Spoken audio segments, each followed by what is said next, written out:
Assalamualaikum warahmatullahi wabarakatuh. Halo, perkenalkan nama saya Alivia Putri Revalina dengan NIM 13125029 dari Prodi Ilmu Hukum di Universitas Untak Surabaya. Pada video kali ini saya akan membahas makna demokrasi dalam perspektif ideologi komunis.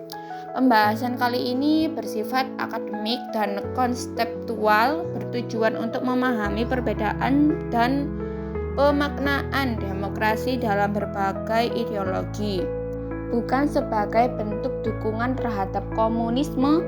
Pembahasan ini merujuk pada materi perkuliahan serta satu jurnal ilmiah sebagai literatur tambahan. Baik, mari kita mulai.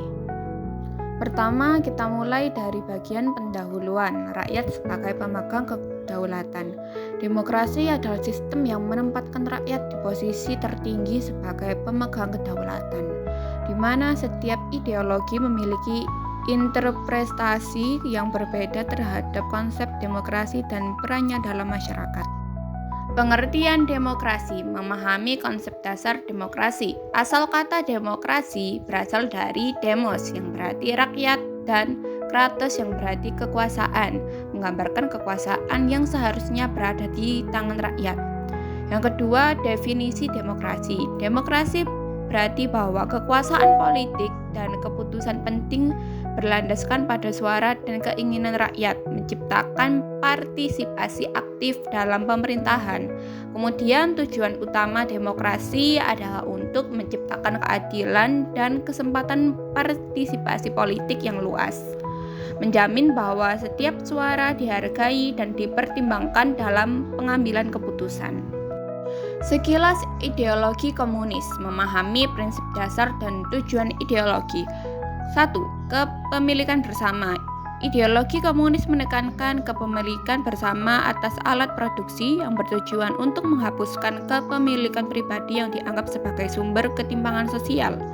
Yang kedua, pengembangan teori dikembangkan oleh Karl Marx dan Friedrich Engels.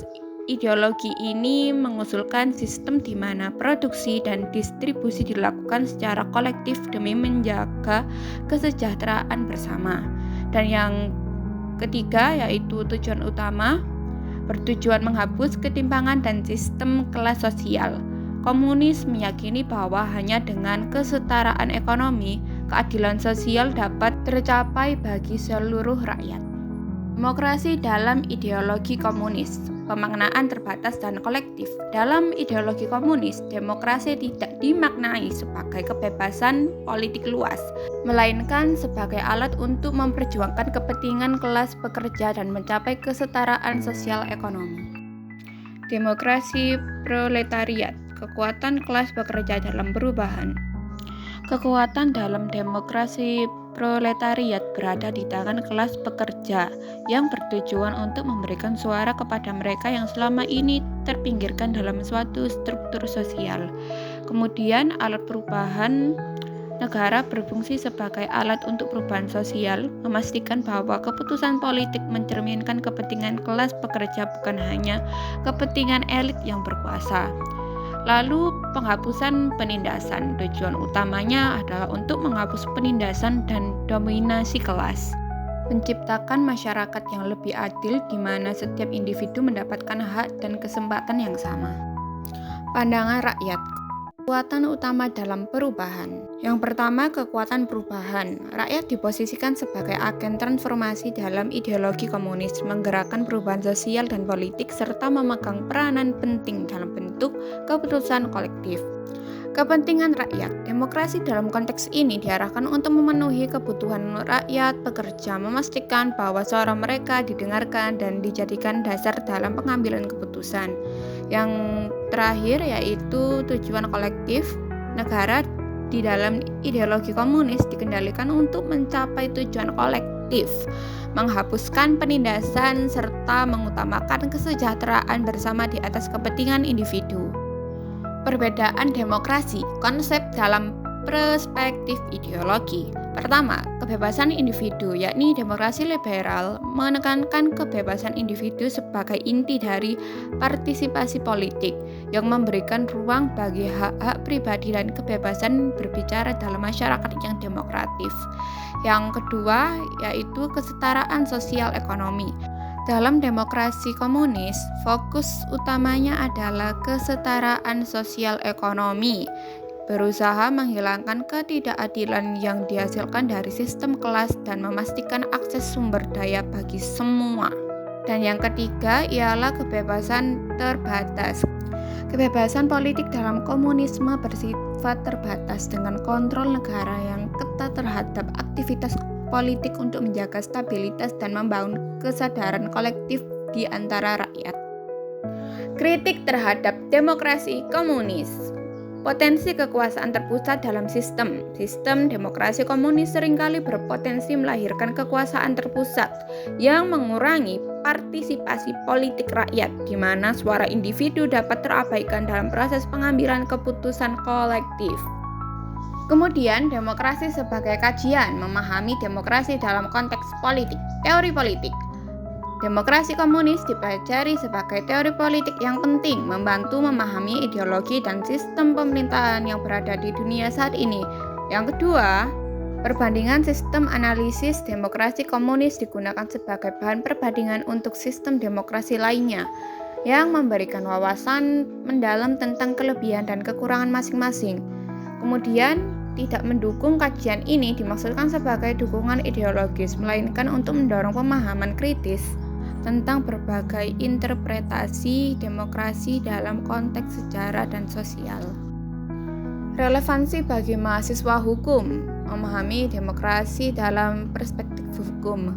Pertama, konsep demokrasi. Mahasiswa hukum perlu memahami berbagai konsep demokrasi global untuk menganalisis implementasi prinsip-prinsip demokrasi dalam konteks hukum di berbagai negara. Kedua, analisis sistem. Mengkaji sistem ketatanegaraan secara kritis memungkinkan mahasiswa untuk mengidentifikasi tantangan dan peluang dalam penerapan demokrasi serta memahami interaksi antara hukum dan kekuasaan.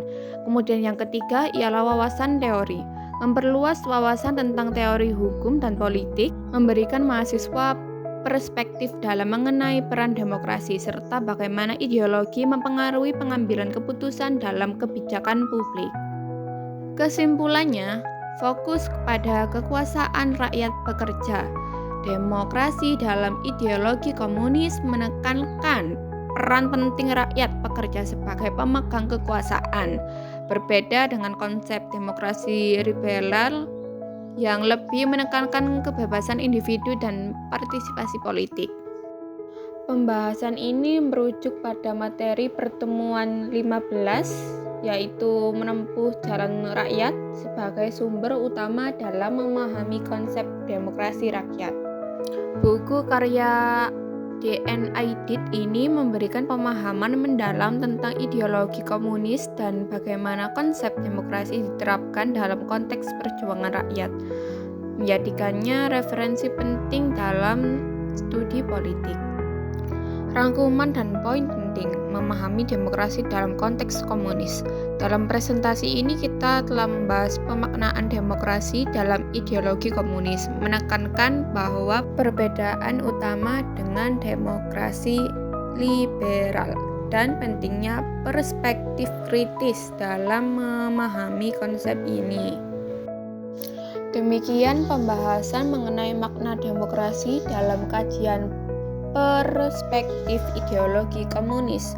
Kajian ini diharapkan dapat menambah wawasan dan pemahaman kritis terhadap konsep demokrasi dalam berbagai ideologi. Dan terima kasih atas perhatian Bapak dosen dan teman-teman sekalian.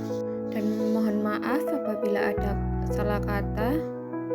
Terima kasih. Wassalamualaikum warahmatullahi wabarakatuh.